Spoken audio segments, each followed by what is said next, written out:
અરવલ્લી જિલ્લાની અંદર ધનસુરા તાલુકામાં વડા ગામ આવેલું છે। આ વડા ગામની એક એવી ઘટના બની છે કે પત્નીને તરછોડીને ગેરકાયદેસર બીજી પત્ની રાખી છે। એક એવી આખી વડા ગામની અંદર ઘટના બની છે। વાત એવી છે કે રાઠોડ તેજુબા રણજીતસિંહ જેઓ આજથી 40 વર્ષ પહેલા રાઠોડ રણવીરસિંહ સરદારસિંહની સાથે લગ્ન કર્યા હતા।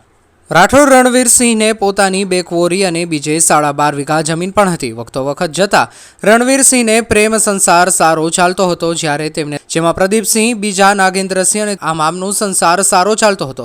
તેવામાં રણવીરસિંહને નિર્મલાબા સાથે પ્રેમ સંબંધ બંધાયો। તેમાં તેજુબા અજાણ હતા, જ્યારે દીકરાને પણ માલુમ નથી। ધીમે ધીમે રણવીરસિંહ નિર્મલાબા સાથે રહેવા લાગ્યા। પછી સમાજના આગેવાને ભેગા કરી અને તેજુબાએ પોતાનો ન્યાય માંગ્યો તો રણવીરસિંહે પોતાના 3 દીકરાઓને લગ્ન કરાવી અને તેમના ભાગનું જે આવતું હોય તેમને આપવા જણાવ્યું હતું।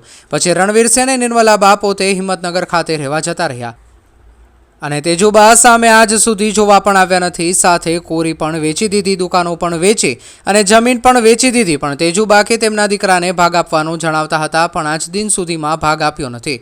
તેજુબાએ ગામના અગ્રણી અને રણવીરસિંહ પોતે દીકરાઓને 3 વીઘા જમીન આપવાની વાત કરી હતી। 3 લાખ રૂપિયા પણ આપવાની વાત કરી હતી, પણ આજ સુધી રૂપિયા પણ આપ્યા નથી અને જમીન પણ આપી નથી।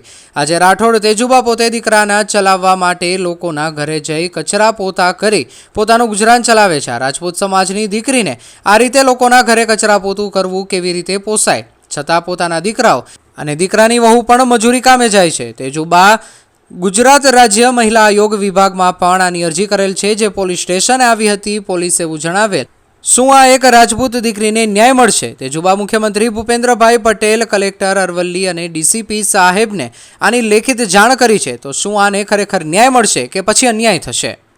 Bureau office, Gandhinagar.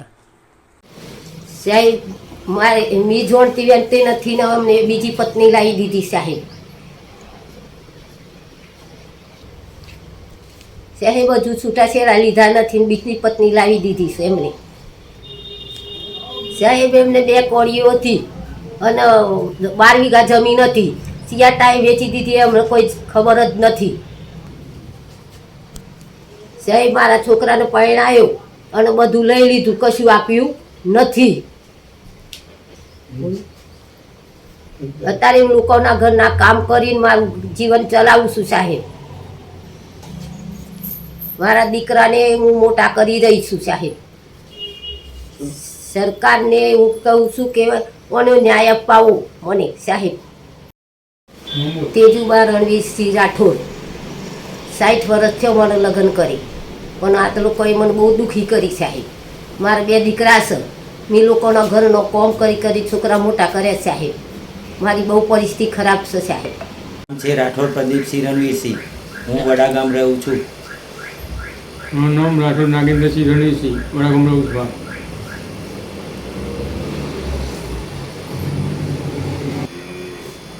હું હાલ વડા ગામ રહું છું। મારી મમ્મી જોડે રહું છું। અમને ખબર નથી ને પપ્પાએ બીજા લગ્ન કરી લીધા છે। અત્યારે હાલ અમારી મિલકત હતી, એમાં અમે મિટિંગ કરી હતી મોટા બધા અમારા સમાજના ભેગા થઈને। ત્યારે અમને 3 વીઘા જમીન અને 3 લાખ રૂપિયા આપવાના કહ્યા હતા। હજુ સુધી અમને 3 વીઘા જમીન નામે પણ નથી કરી આપતા અને 3 લાખ રૂપિયા પણ નથી આપતા। એમાંથી મમ્મીના પણ ભરણ પોષણના 50,000 રૂપિયા કાપી લીધા। અમે અત્યારે અમારા સાક્ષીઓને બોલાવ્યા, પણ એ અત્યારે આવવા જ તૈયાર નથી। અમે અત્યારે સાક્ષીઓને બોલાવીને કહ્યું, પણ પપ્પા અત્યારે આવવા જ તૈયાર નથી। અને પેલી નઈ મમ્મી અંદર બોલે છે, તમને કશું મળશે નહીં, તમારાથી જે થાય એ કરી લો, તમારે કેસ કરવો હોય તો એ કે ગમે તે કરો, અમને મિલકતમાં ભાગ મળશે નહીં। તો હું નમ્રતા વિનંતી કરું છું સરકાર સાહેબને કે અમને ન્યાય મળવો જોઈએ સાહેબ।